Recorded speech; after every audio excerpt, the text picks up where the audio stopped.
Never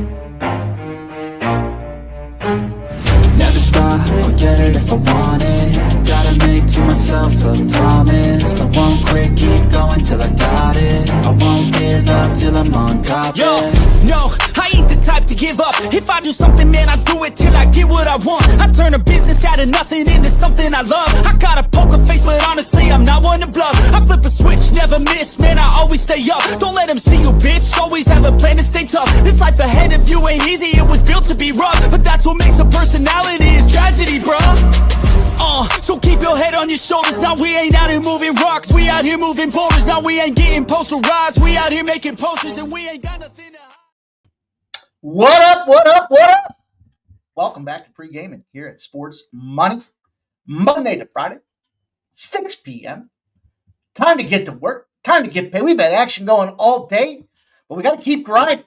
It's a big grind today. Just a 4-game NBA slate. So we're going to give you one spot out there. I might have a second. Might lean to a second. We'll see. We've got a loaded NHL card, a full slate of NHL games in action tonight. And I've got some action for you in the NHL. A bunch of games we're going to knock out there. I've got a parlay. We do a little parlay. It's a little first period parlay. It's a 2-legger. It's plus 300. And I like both these spots. Of course I do. Why would I give it out if I didn't? We'll talk Vegas Golden Knights as they make an East Coast road trip to the Pittsburgh Penguins.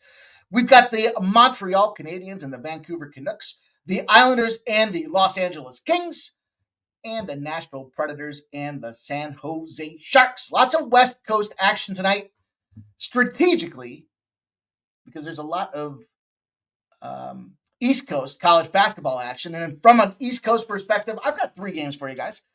We'll go St. Francis, Central Connecticut. We'll go Prairie View, Florida A&M. And we'll go UCF in Utah. That's going to be the action in front of us today to get paid.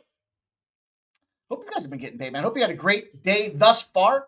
I am sweating out Southern Utah. Plus 5.5.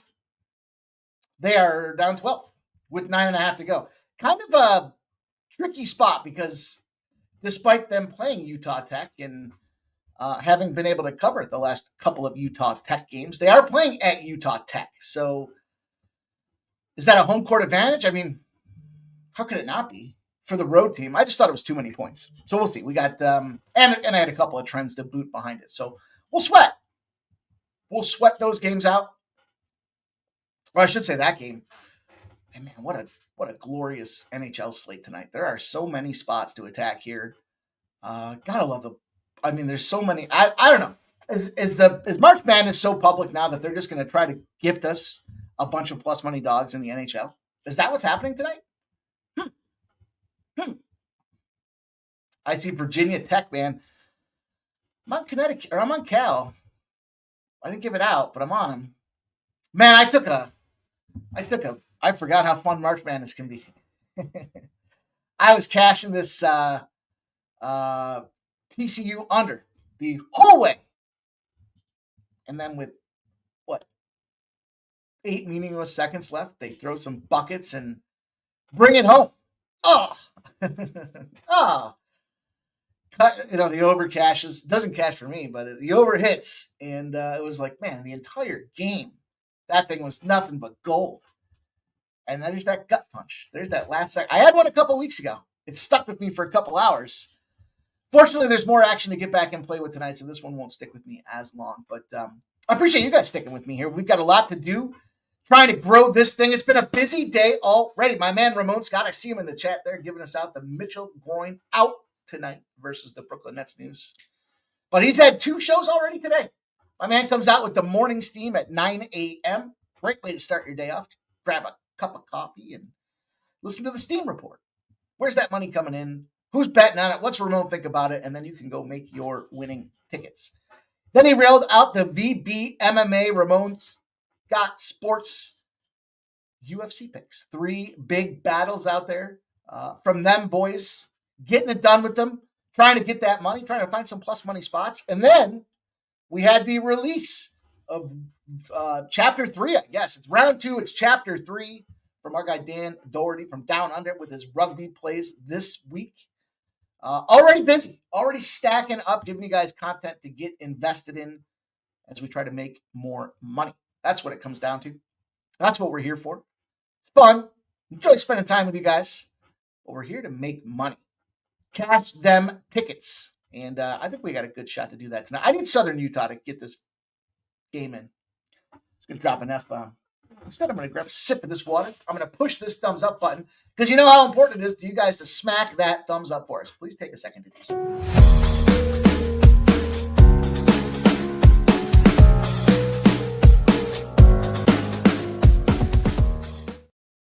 No, it's like a savage taking that water.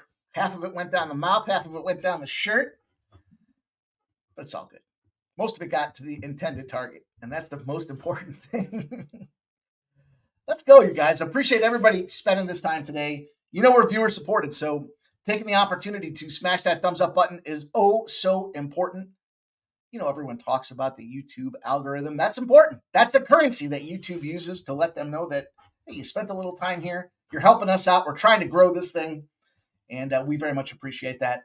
Moreover, become a member. If you haven't done so already, take an opportunity to upgrade. We do appreciate those that are sponsoring and supporting us. We're giving out premium plays for those that do take the time to step up and offer a little bit more by way of silver and gold packages. So we appreciate that as well. Let's go. Last night, down a unit. Let's see where things fell apart. Predominantly across the board. Our parlays kept one leg short. Buffalo. How about Buffalo? You know, I don't know. Shame on me. I made a note. It won't happen again. Goathead jersey night. Say you anymore? Teams love playing in their alternate jerseys. And the Sabres do it better than anybody.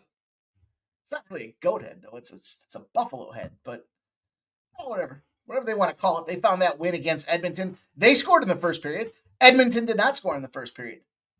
And the under cashed a 3-2 greasy under. Them Oilers, that's the second time they've dropped a game to the Sabres. And both in Buffalo. Scotty Barnes gets 7.5 rebounds. Kyle Filipowski does not get 6.5 rebounds. He stops at 5. Killer. Man, Robert Morris. Now, if you buy in and believe in some of these angles, this is why it's important to write this stuff down. Because at halftime, Robert Morris was plus money against Oakland. Yeah, hammered on it. Because at minus 3.5 at minus 105, and then plus, I think it was like 135 or something like that. It's dollar cost averaging. You guys know what dollar cost averaging means? It means if you got minus 3.5 at minus 105, and you got even money at, or if you got a pick 'em at plus money, somewhere in between there becomes your line vex at around 1.75 points at plus money. They won that game by 3. I told you, math, strong point. Doesn't mean we picked the winners. Just means you should have taken that bet live at halftime without any extra need or explanation. Now, Robert Morris plays again tonight. No official play for me on it, but I would fire back on them boys. They already had their scare now. And frankly, they're just going to outmatch that Youngstown team in my estimation. The Red Wings. I wanted to specifically watch this Red Wings game because I had to put my peepers, I had to put my eyeballs on this low execution, high expectation format of this Red Wings team. 49 shots on goal. Just by the Red Wings. They had a franchise high second period shots on goal. I spent some time with our guys. Sub Club watching that game. I was like, man, it's hard to watch. I can't believe all the chances that don't go in. There's no sense.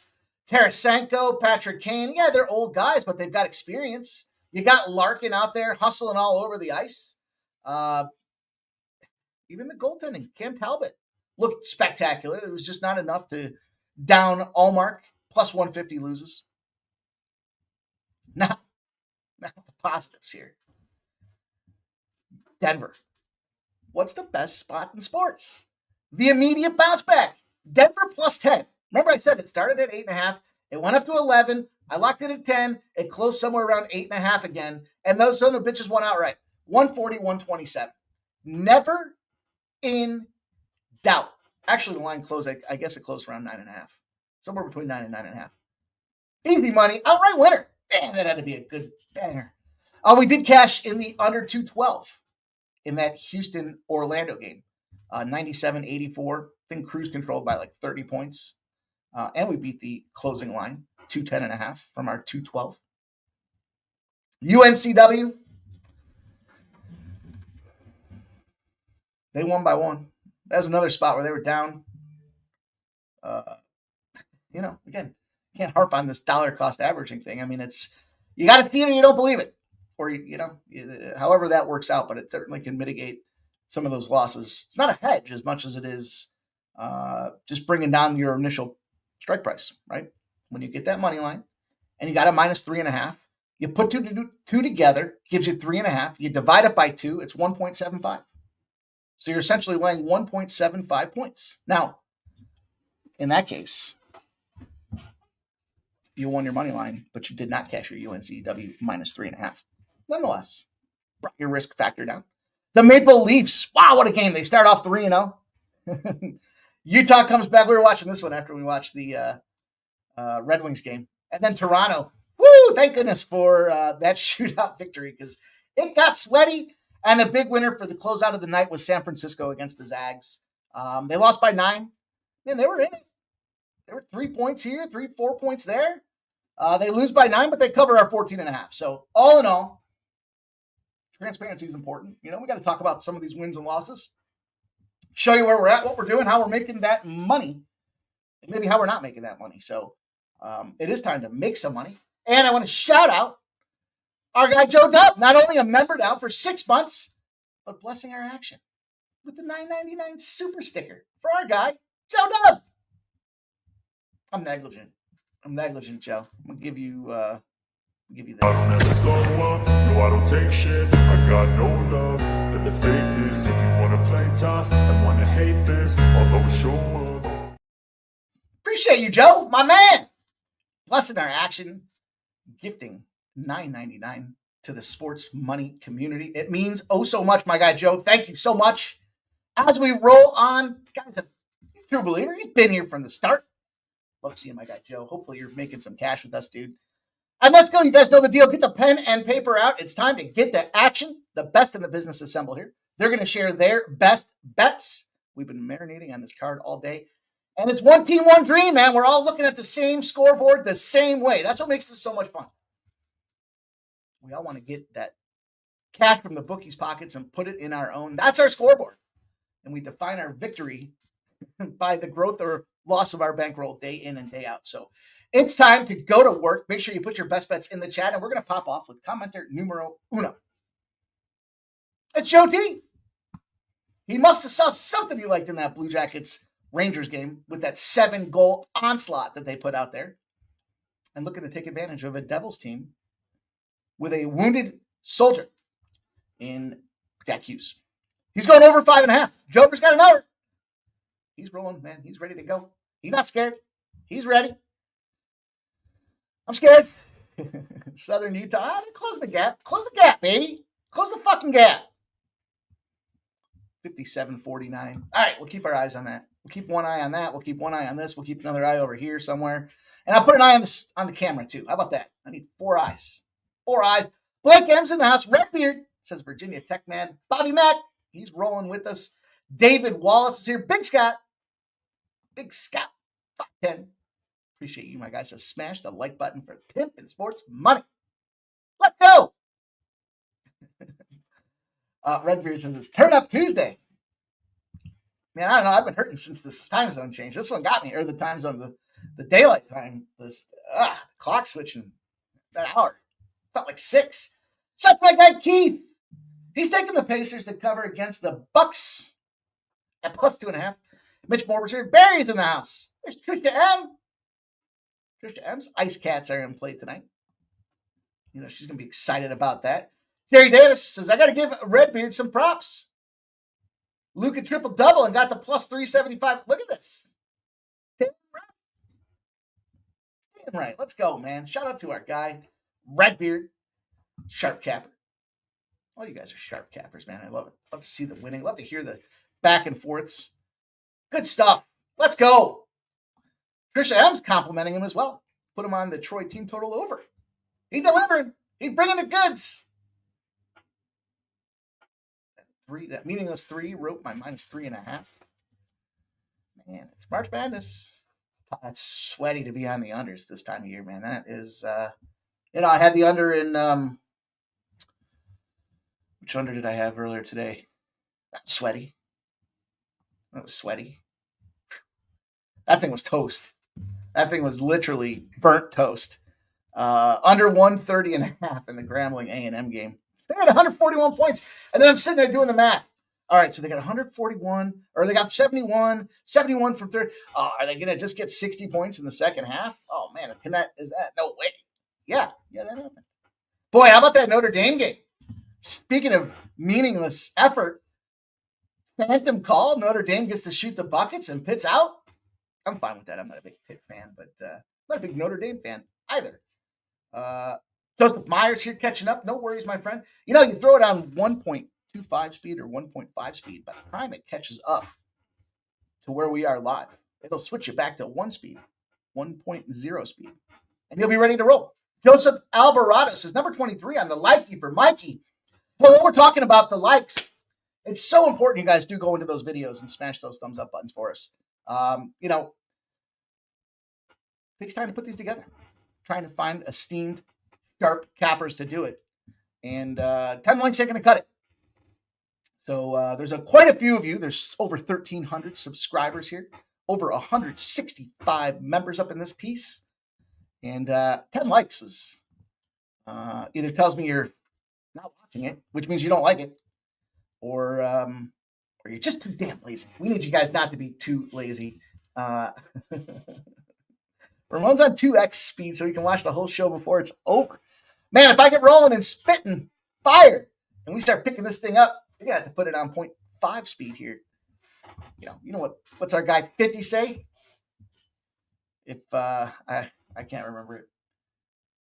They say talk real fast. If you speed up, I won't have to slow down for you to keep up. Something like that. I'm going to have to listen to that after the show and get myself 50 motivation here tonight. But again, you guys, super important with these videos.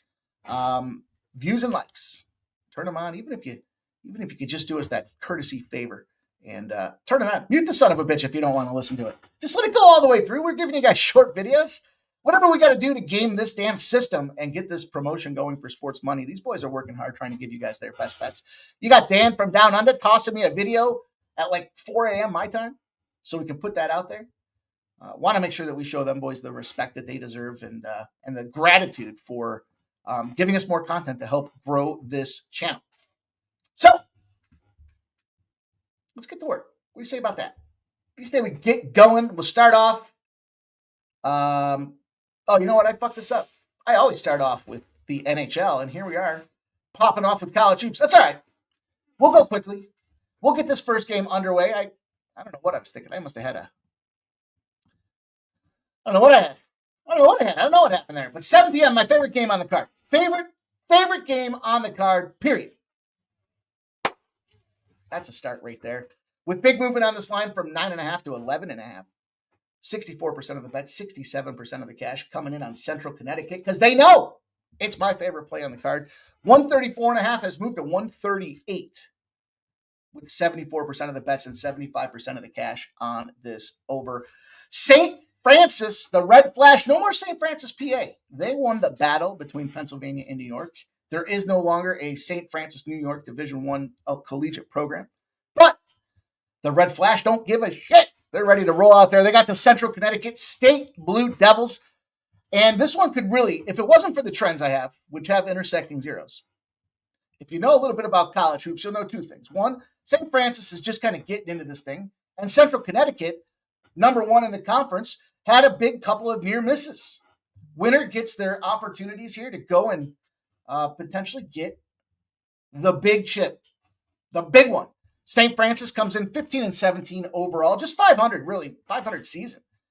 Good against the bad teams, bad against the good teams. And that makes sense because they're just getting going in this conference overall. And again, Central Connecticut, they've had their adversity. Everybody thought they were going to the dance. And they lose a couple games. Well, they figured out a way to get some momentum as they roll into this thing. They're just busting everybody up. Now, we're also buying low because they had the Farley Dickinson game. They only won 76-72. That was 3 days ago.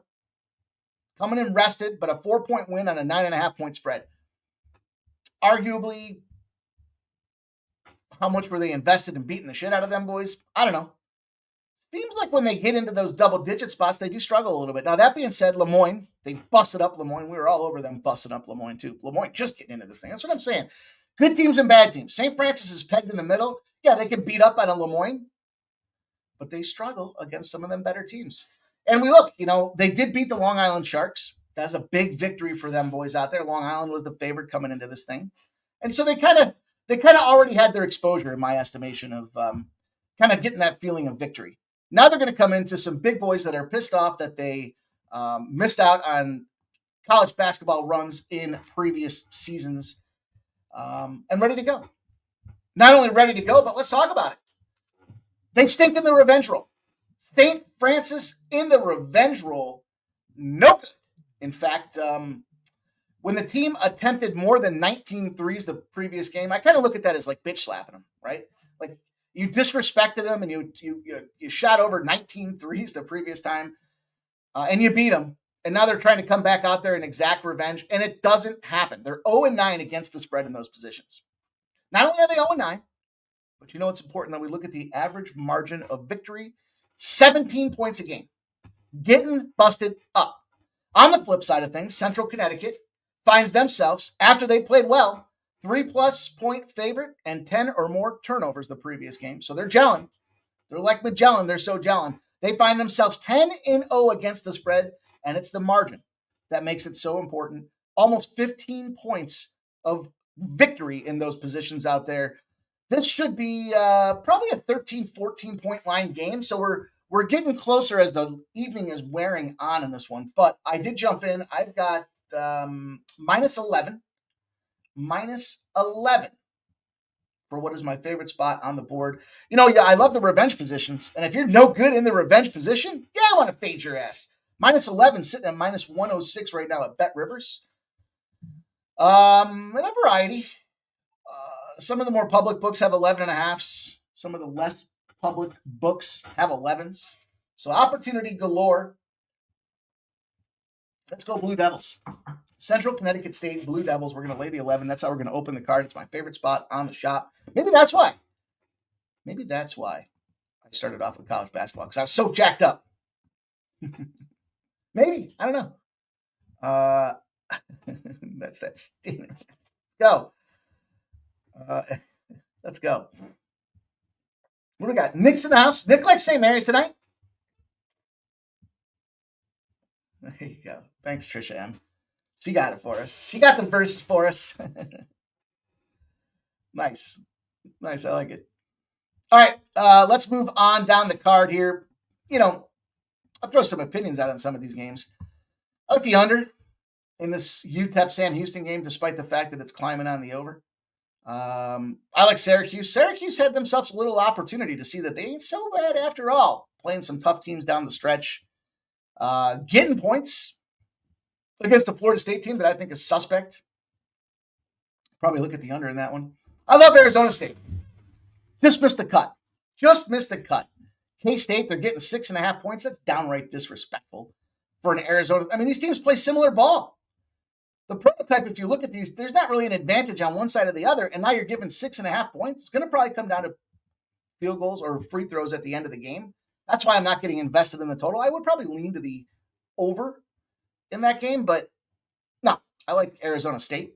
I like Maine. I like Vermont. Vermont has the number for Maine, I believe, in that spot. And there's that UNC Wilmington game. That was another one that just missed the cut. Just sharing these with you guys because there's a lot of college basketball out there. These are big games, and I know a lot of you guys want to get invested in them. The lines moved from 7.5 to 9. I think that scare came in yesterday with Wilmington. They had to fight. Delaware comes into this thing. Delaware is just no match for these guys. Again, you got a team that's 16-19 versus the number one spot in the conference. And they faced their adversity. They steered through that College of Charleston. They were laying 4.5. They come away with the 1-point win. They've already kicked the shit out of Delaware. 88-58, just March 1st, 10 days ago. And I don't believe this Delaware team's, frankly, lucky to be where they are. They've beaten some teams up. They got my green and gold and William & Mary 100-78, and Towson, for that matter, yesterday 82-72. But Towson and Wilmington were number 1 and number 2 in this conference. And I don't know that a team in Delaware that's on paper just not as stacked as the other side of things can hang on. I mean, there's clear statistical advantages all the way down the board. Free throws, three-pointer, I don't know. I think Wilmington bust them boys up. And I think Bobby Morris is a similar situation. Youngstown State, Bobby Morris. Should be a better game. I don't like the 3.5. That's what kept me off of that one. Just kind of rapid firing through some of these with you guys, as if you're curious my opinion on those. That Oakland game that we talked about yesterday, they were laying the 3 or 3.5. I think it closed at 2.5. So if you waited to the absolute last second, you did get some cash on that thing. But they're scary against Oakland. Youngstown State comes in. I mean, Youngstown State's beaten Green Bay, North Kentucky, IPFW or PFW or whatever they're calling themselves now, and Cleveland. Whoop-de-doo. How about you? Get beat down by Robert Morris, ready to roll. And, again, we talked yesterday about that star player factor and kind of the backup coming in and just being prolific. So Fairfield, Sacred Heart, I'd probably lean to Sacred Heart. But I got Prairie View and Florida A&M in a spot that is just too many points. 57% of the bets and 58% of the cash are on Prairie View. We profiled Prairie View a week ago. They're bad. 5-26. It's a bad record, and you own it.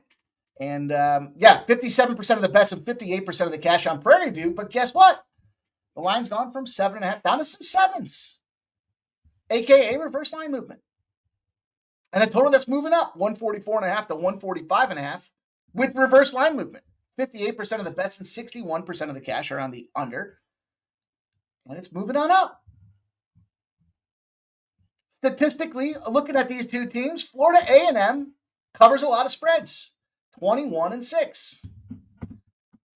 Prairie View, 13-17 overall. But these are tournament plays now. So there's obviously a little bit of a factor when it comes into it. And look, Florida A&M, you never want to be a team that's falling into a tournament, right? Like, even if it doesn't matter and you can't improve your seeding, you still want to work on a couple of things. Maybe you try something new. I remember from a coaching perspective, we would go out there, even if we had the regular season locked up, you still go out there, try to draw and schematic, put a couple of different things together that you're working on to figure that shit out, and not just go out there and not just roll over like a lump. Now, they were getting 5 at Bethune-Cookman, and they lose by 1, but back-to-back losses. 3 straight covers in a row, 4 covers in their last 5 games. Teams 1-4 in their last 5, Florida A&M. 1-4 straight up, falling into the conference, but 4-1 against the spread. What would you call that? To me, that's selling high. You got 4 straight wins and you stink. Prairie View on the other side of things. Could we buy any lower? They're 1-4 straight up. They're 1-4 against the spread. It's great. It's not great, but again, you've got 2 teams like I talked about with one of those previous games in the matchups. Teams that kind of statistically match up against each other. And then you have to go back and look at it. And when it comes to this Prairie View team, like guys that come to Prairie View, they tend to stay at Prairie View. They're not going anywhere. Probably could be the same thing said about Florida A&M, but you're not really getting recruited out with the NIL dollars. You're just happy to stay at Prairie View and get your degree. You probably don't have to pay for it. And maybe you go out there and you're coaching, fucking kindergarten gymnastics or kindergarten gym, whatever they call it now, PE, right? But that being said, they have an experienced program with a great coach. I think they do have the coaching advantage. And again, when you've got the experience with the coach, you've got a team that knows how to run that system, even when things get tight. Florida A&M, because of their excessive covers, again, I think we sell high on Florida A&M. And here's where the difference is. You got a team that commits turnovers in Florida A&M. Obviously, they're not losing games. And you got a team that ranks top 50 in the nation in achieving turnovers. Defensively, top 50 in Prairie View. And this is why I said it's too many points. Take all that reverse line movement into consideration as well. 7 and 7. You can still get 7.5 at FanDuel, the fine folks of FanDuel, but we're starting to see 6.5 now. So it opened at 7.5. All the money was coming in on A&M because they're covering.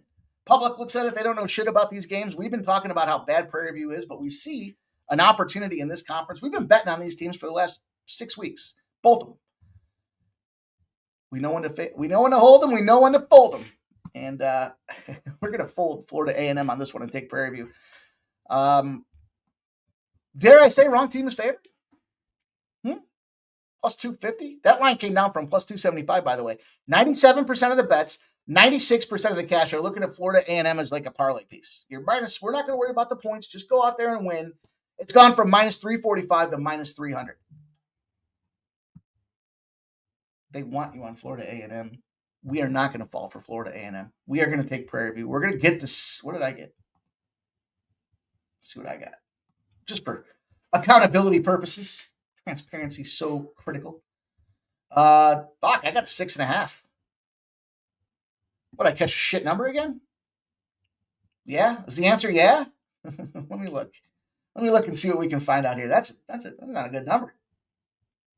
I mean, it's not a bad number. I think the wrong team's favored, so maybe that's why I was just so quick to pull the trigger on it. So the 7.5 they say is at Caesars. We know Caesars API is lagging behind, so that's not a real number. But FanDuel does have the 7.5. And then predominantly, I see why I got the 6.5s. I don't know, FanDuel. I don't know what happened with FanDuel. I can't explain in hindsight. Plus 6.5 at minus 105 at DraftKings was the number that I locked in. I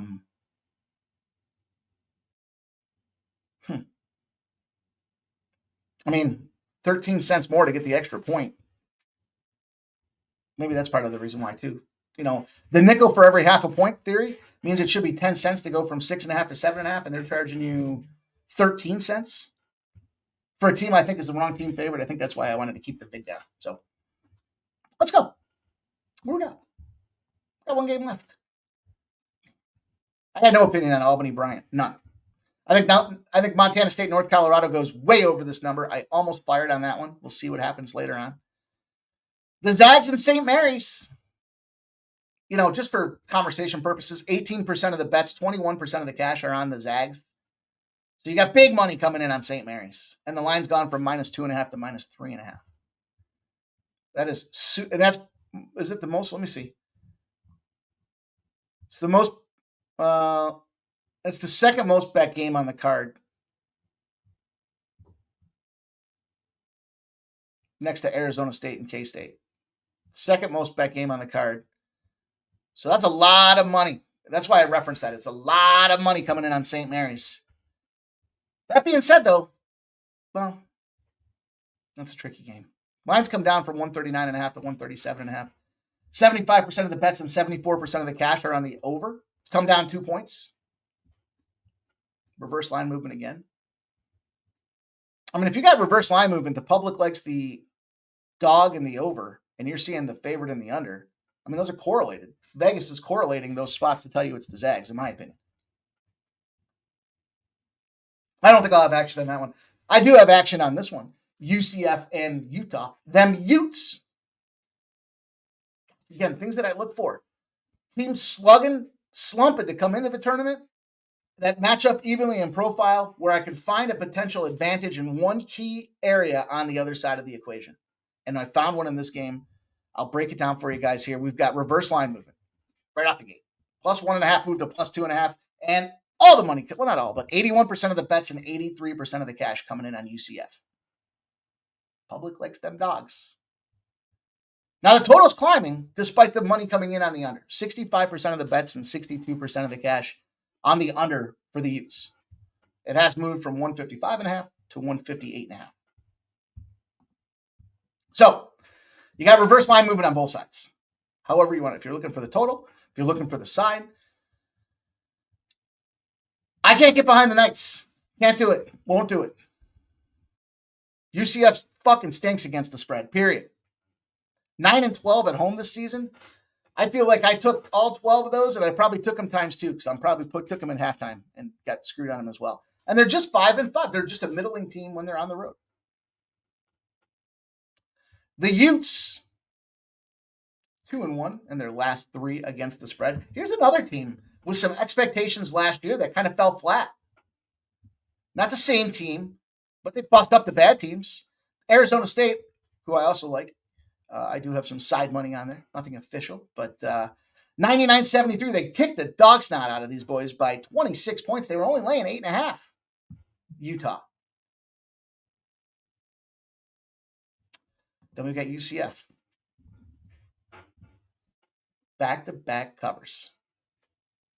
Now, one of those covers was against Oak State. Man, I'll tell you what, I woke up and I was mad at myself. I don't even know how I missed this game. You shouldn't have needed me to tell you to take Cincinnati against Oak State. It was one of those spots where it didn't matter what the number was. They just played them. It was revenge. It was quick turnaround revenge. I was so mad. And then at halftime, I took a fucking under and got thumped, which made me even more mad. So I was double mad on the first game before I even... Don't cap angry. And I was capping angry. Pissed. I couldn't believe I missed that. Nonetheless, UCF's 1-2 in their last 3 games as well. Look, West Virginia's a tough team, man. They covered the spread just barely. They got the hook. So that's important when we've got those back-to-back covers because we want to sell high. We also have a revenge spot. Previous meetings, UCF takes down Utah February 23rd, 76-72. It was a low score. Had a 160.5 pegged on it. It's down to, they finished 76-72, so it was 148. That's kind of important because now what you have with a game that went under,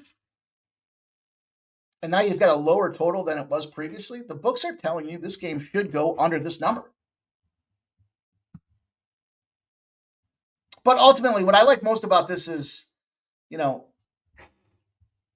quality of competition as the season ended. So after that UCF loss, they played Arizona. We know who Arizona is. They played Arizona State. We just talked about that. They also played West Virginia and BYU. Meanwhile, UCF played K-State, TCU, Oak State, and then West Virginia. Better schedule, maybe strength of schedule for Utah, maybe. And so they get a little bit of reprieve here because they're in a revenge spot playing against a team that's not anywhere near the caliber of the opponents that they just played. UCF has shit defense. We see that because they're allowing 74 points a game against everybody they play. I don't know that there's a tremendous advantage on the Utah side of things, but, if you look at the injury list, man, there's a big factor for UCF. 1, 2, 3, 4, 5, 6, 7 guys on the injury report for UCF. Just one. And he's been out for a while for the Utes. So now you got a bad defense. You got the opponent in a revenge spot. You're kind of frumpy on the road. Where's this game going to come down to? To me, it's that rebounding situation. Utah ranks 40th in rebounding opportunities. They're going to be playing them up. They're going to be limiting them second chance shooting opportunities that we'll see Utah come out there with. By the way, for what it's worth, when the spread's between the fours, and you got a team that's in back-to-back covers. So what does that mean? The books aren't entirely sure who to make the favorite or what number to put on it, right? We kind of talk about that 3-4 point range. And the teams on back-to-back covers means you're selling high. So the books are confused and you're selling high. Well, you're 8-0-1 against the spread if you find that scenario. Meaning, Utah's the spot we're going to jump in on for this game. I'm going to take them Utes. I'm going to take them on the money line. I saw an update.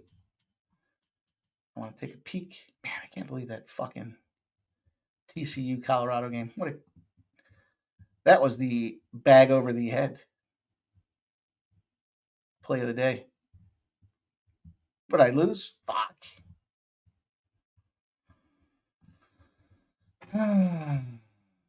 Southern Utah loses by 7. There you go. 10.5 at halftime. Now, it takes a lot of balls to take a team that's down 10 and pop them with 10.5, but it made sense. Why? Because the line I got was 5.5. It closed at 4.5. They were giving you 10.5. They were down 6. It's just right in the wheelhouse. It was right in the threshold of this game should be fine. It sucks though. It's not fine to take that L.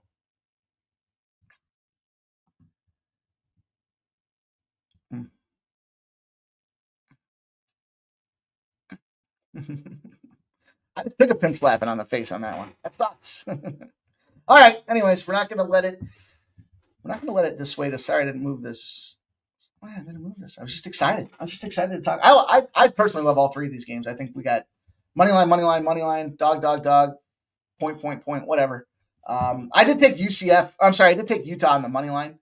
I laid a minus. Let's see. God damn, it sucks.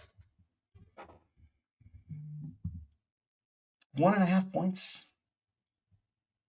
The only positive is I won't have to worry about that fucking team again. They'll probably be in like the CBI, and I'll be finding a way to fade them. Minus 125 I got for Utah. Still looks like that's predominantly the number that's out there across the board. Let me see. Yeah. And you got correlated movement on that money line, by the way. 72% of the bets and 90% of the cash coming in on the money line. It's gone from minus 110 to minus 125. So you've got reverse line movement on the spread, 81 and 83%. It's gone from 1.5 to 2.5. Even more now, 82 and 84% just moved. Coming in on UCF. It's gone from plus 1.5 to plus 2.5. And then the money line is flipperoo. They're not taking. It's funny. I wonder if they're creating a middle. It's kind of funny that you wouldn't see like, the 2.5 points, screw it, I don't need those. I'll just take the money line. And they would take the money line on the UCF side of things, thinking they're going to win outright. Kind of tells me that even the sharp bettors know that UCF's not winning this game. It's just a matter of can they cover that spread on the back end. And essentially, dollar cost averaging, they're creating a middle of somewhere around 1.25. So maybe it's 1.5, and they're expecting it to be a 1-point game. Maybe overtime's a bet on that game. I might have to look at that. Just trying to read lines with you guys on camera, in the flesh. Okay. Fuck. Redbeard's got UCF at +2. All right. Hey, we can both win.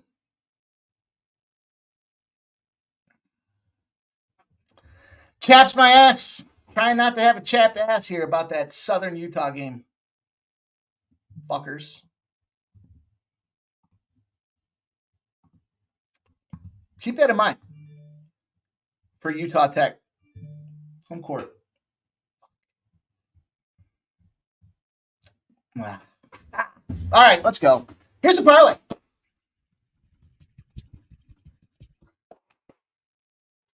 Parlay time. Plus 300. Let's look at this right. Tight and right. Right and tight? Tight and right? I don't know. But I like both these teams taking the first period unders. Lots of unders across the NHL slate for me today. Ultimately, I did not give out the full game over, or I'm sorry, the full game under, because I saw Jover on the over. I don't want to bad juju his play. But we may be seeing it a little bit differently. We'll talk about it. Let's get to work. All right, so first of all, I'll just give you guys the high level, and then we'll talk about some of these goaltenders. The Devils, Jack Hughes gets hurt. I talked about this the other day. Wrecked their heart and soul. Columbus beat the shit out of the Rangers in what I thought was an under. I was on the under 6.5. I thought there was a goaltending battle between those two. It was not the case. And in fact, Columbus not only beat the snot out of them, 7-3. Now, I don't want to. Columbus is a great over team. And we know they're a tremendous puck line team. Best puck line team in the NHL. Plus 1.5 is minus 175.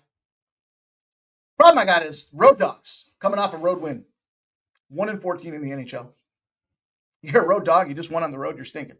They just played the Rangers. And that's where I kind of look at it and go, yeah, you just blew your load. It's the blown load theory. You just scored 7. High probability you're not going to do it again. Now, if that's not good enough, the blown load theory isn't good enough.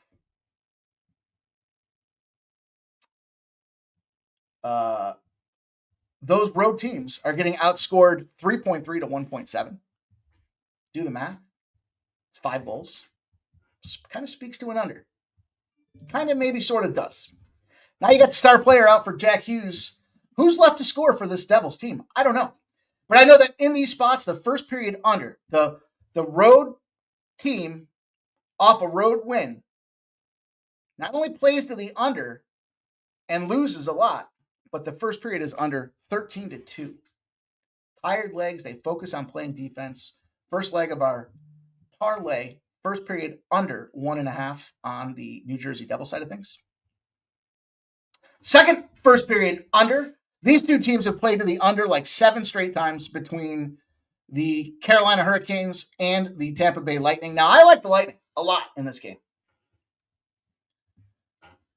Overall, between these two, though, bottom line, first period under has hit 7 straight times when the Lightning play an opponent where they have the rest advantage. When you're tired defense, or when you're a tired team, you play defense. Tampa has not scored in the first period of 4 of those games. So 4 of 7. They have not even put a point on the board. And they've held the opponent scoreless in 5 of 7 in those spots. So I bundled the two of them together. Give me the first period unders. You guys know I don't like to cut corners and take shortcuts. So I'm going to put a little pressure on here with the double dipper at plus 300. Shout out to Gerald Jones. Gifting the donut. Coming in with the $2. And he's giving you guys the best bet. Look at this guy. 20 and 11. He likes Western Kentucky minus 4.5 for our guy. Much appreciated. And we'll reach you on and cheers you for life. My friend, thank you so much. Let's go.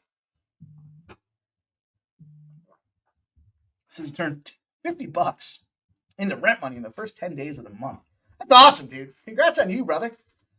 Thank you. Thank you much. Let's go. Trisha M says the Lightning are due. They've been terrible, even at home. Embarrassing. Yeah. I mean, I don't know.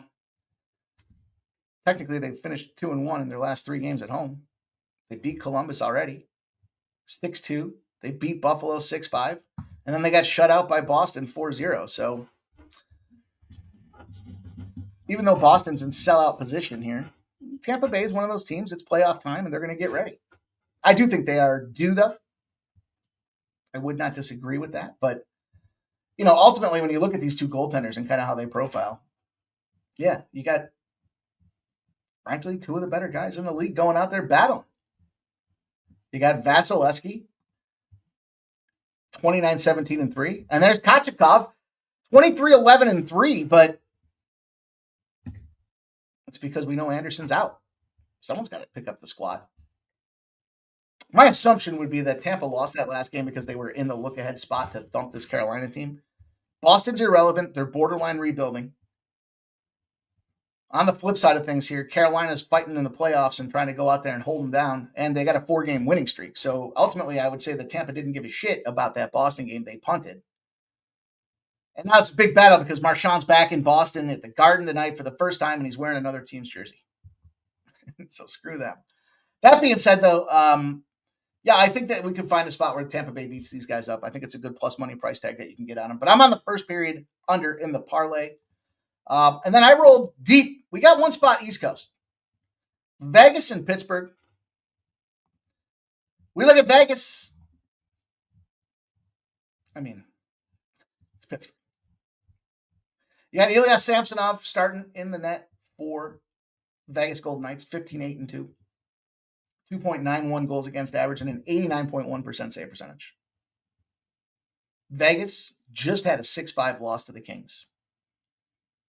Probably thinking about their road trip. They just had a nice little homestand. So sometimes you can dismiss those. If you can dismiss, not that you should entirely overlook it. We're not overlooking it. We're just dismissing it, if that makes sense. Samsonov, last time he played, well, can't do much better. It was a 4-0 win. And who was it against? The Pittsburgh Penguins.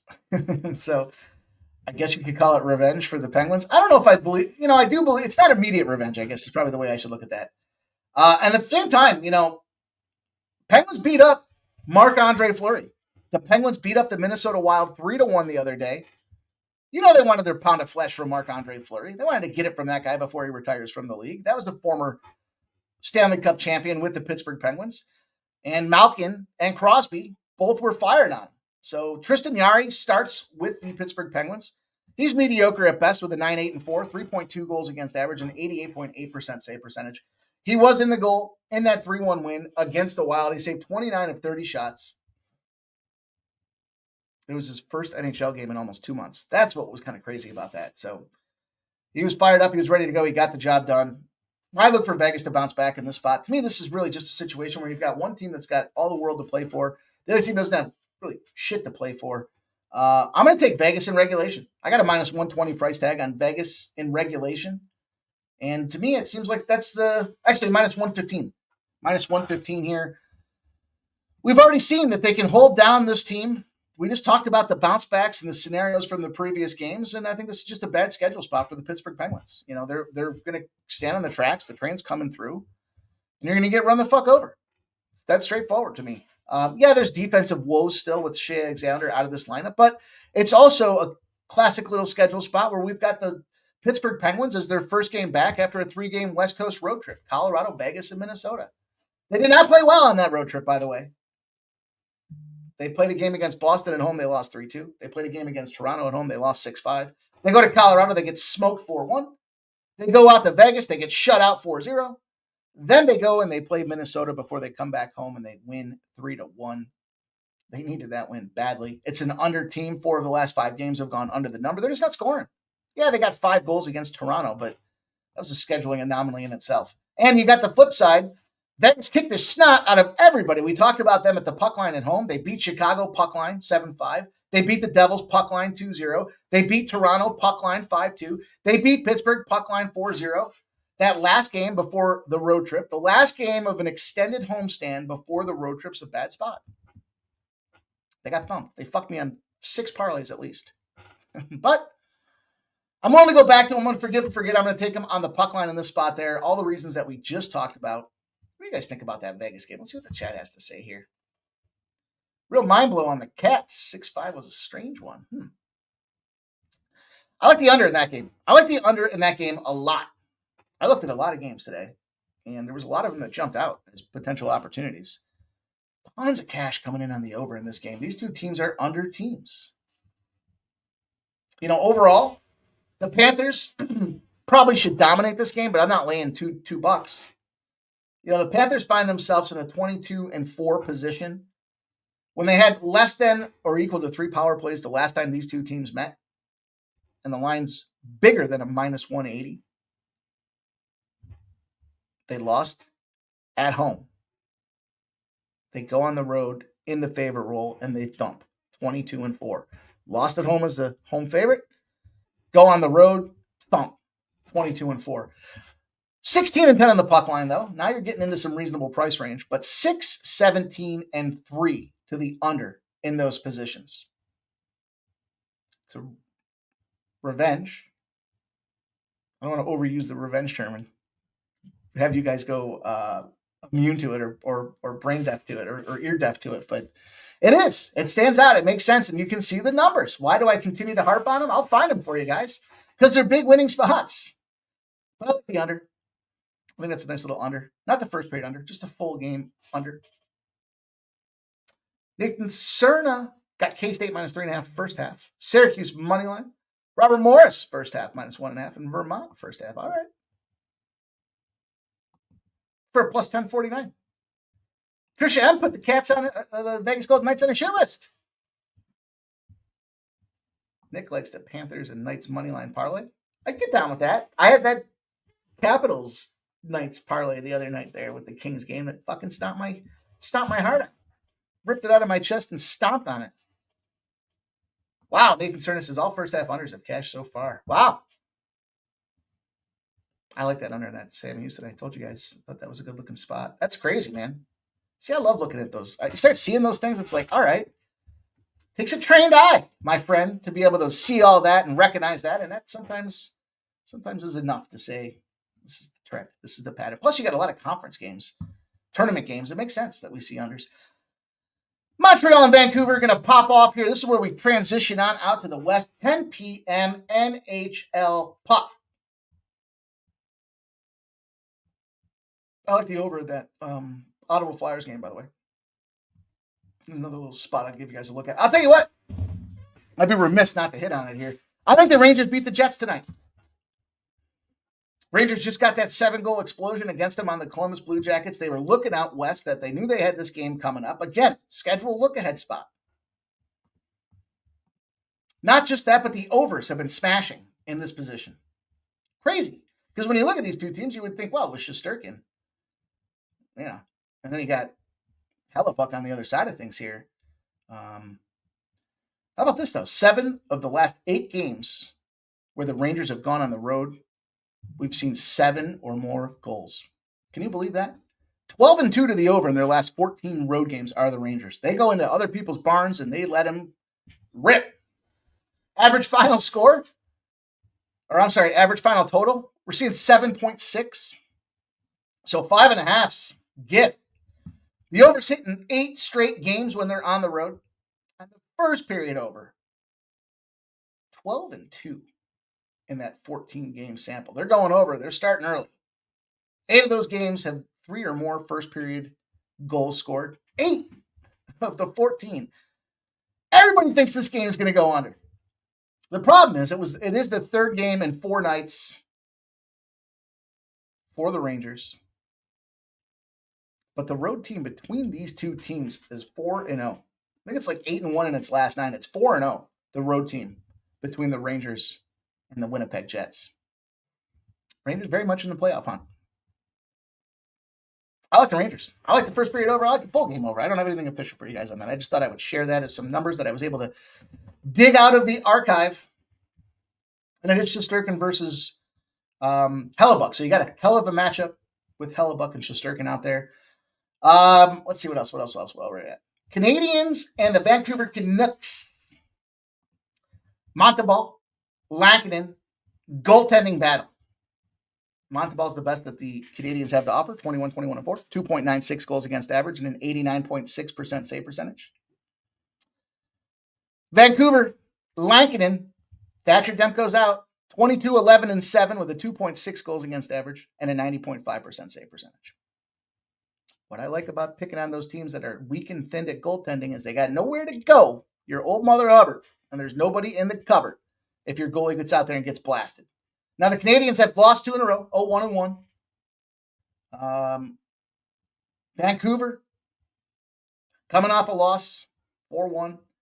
Was one against a better team, though, in Dallas here. Montreal's been a pretty decent road team. You know, overall, we got 4 shutouts with Lankinen skewing his numbers, or I would say that arguably Montembeault, despite playing for the weaker team, is the better goaltender. That 4-1 loss was to Dallas. Lankinen allowed 3 goals on 18 shots. They're playing defense. They can't afford to let this thing become a score out. But look, gotta take it where it's the opportunity here. We're seeing that the Canucks are still not that team. They're struggling to find the back of the net. They're finding issues all over the ice.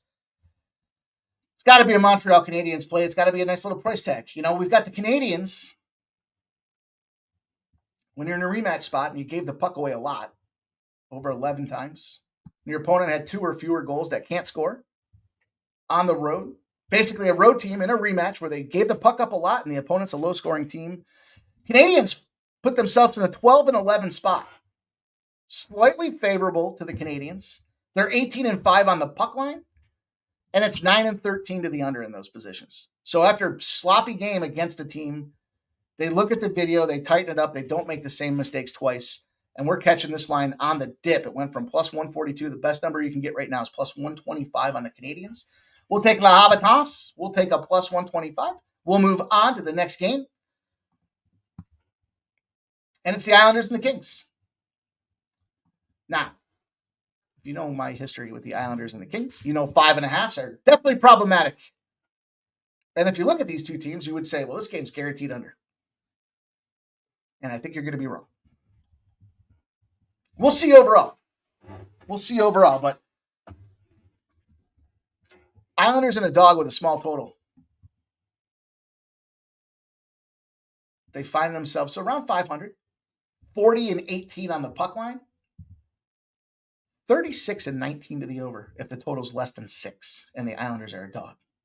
And they're in LA. And 3 weeks ago, back in check tape, I told you the Kings at home on a 5.5 is the kiss of death.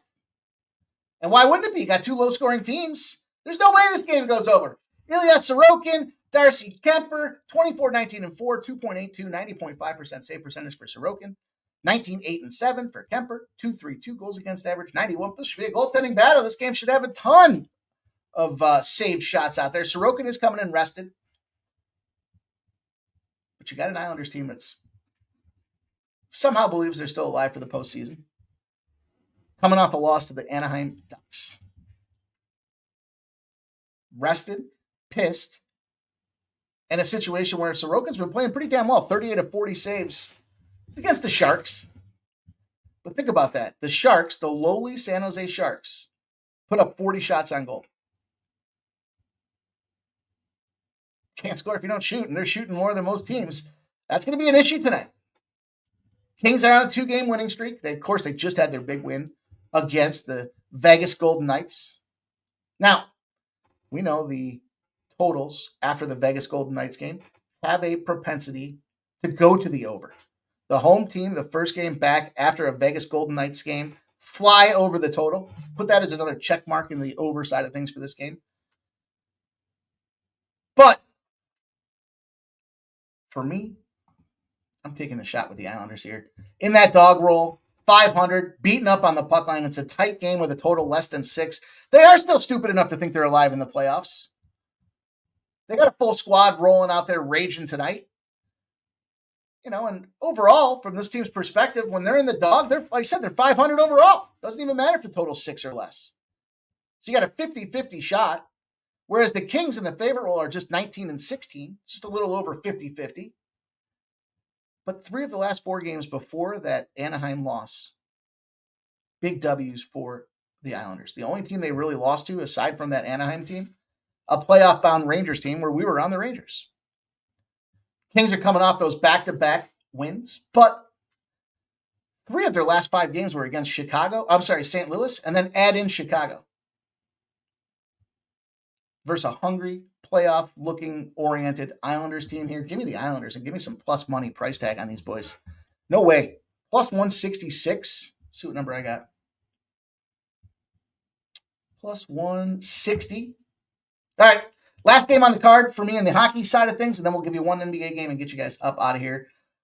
Nashville and the Sharks. Only right. It's only right. We talk about this shit game. I can't go with it anymore. I can't buy in to this Nashville Predators team with the lineup they have. This is why I had to watch some of these games, because I saw yesterday with Detroit. I also don't understand what the hell's going on with Nashville, and it's just got to be the lack of chemistry between these two teams. 15, 25, and 6. UC Saros, 2.96 goals against average, 89.7% save percentage. Gorgiev's going in on the other side, and I talked to you guys the other day about his performance.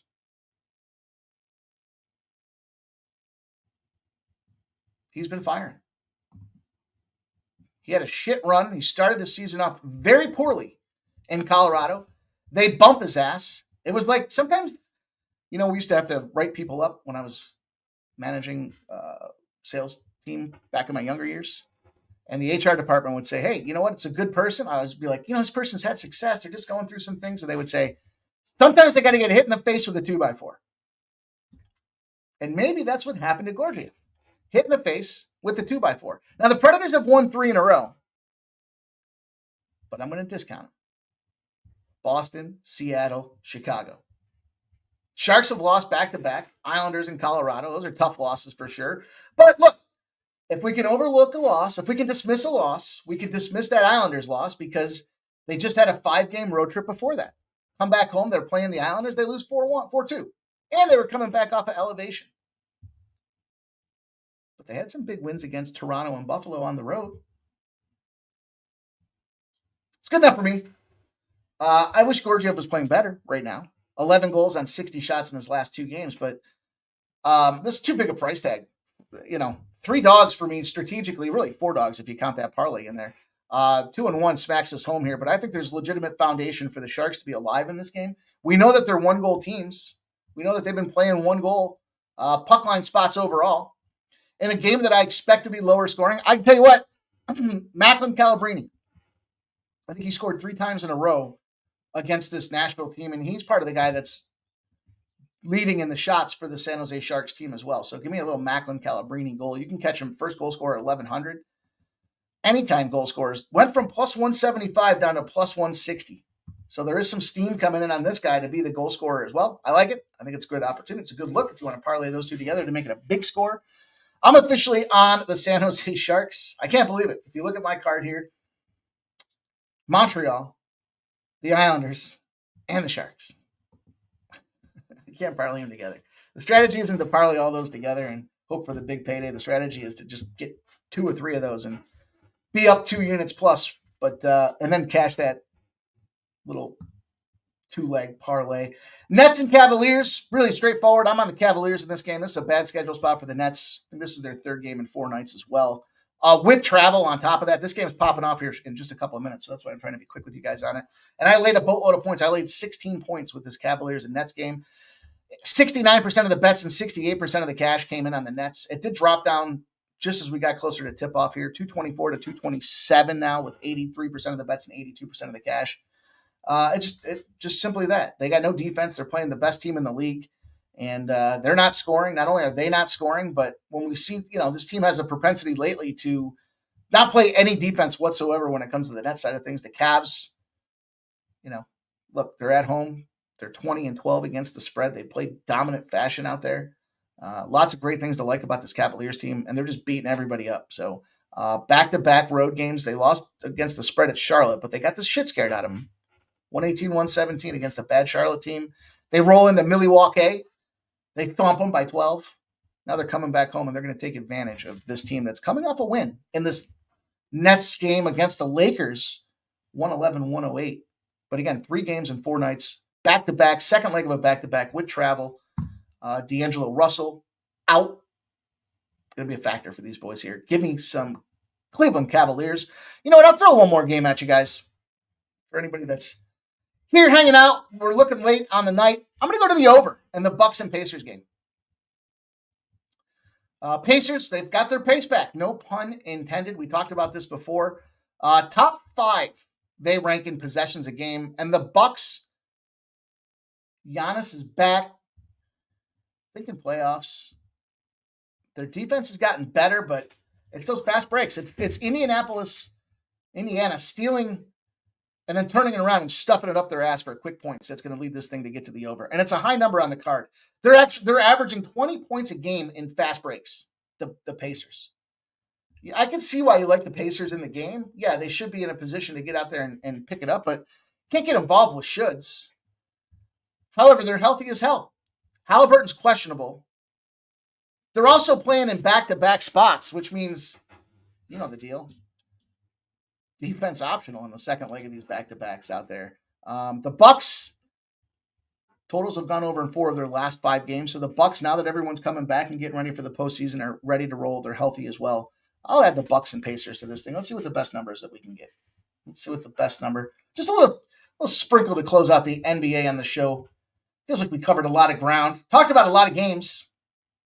We'll see if I'm dialed in or I'm full of shit, but let's see. Ooh, this number's come up, huh? This number has come up. There's a 237.5. Ooh, minus 120 over at DraftKings. I'll take the 238. Oh, there it is. Fanatics, 237.5 at minus 110. We'll take it. We'll run with it. That's going to be how we put a bow on the show tonight, you guys. Lots of action. Giving out for you guys here tonight. Hopefully we've done the homework and we're on the right side of victory row. Shout out to Stop Geo Engineer. Thanks for the picks and the breakdowns. See y'all later if you're running a night show. I don't think I've heard anything about a night show. I don't believe, I see a lot of you guys are asking. Montreal, Vela Coots. Montreal's the spot on that Montreal-Vancouver game for me. Stop Geo says Nashville 12 wins in a row versus San Jose and favored for the first time on the road since February. Sharks all day. Let's go. Win streak gets broken. Let's go.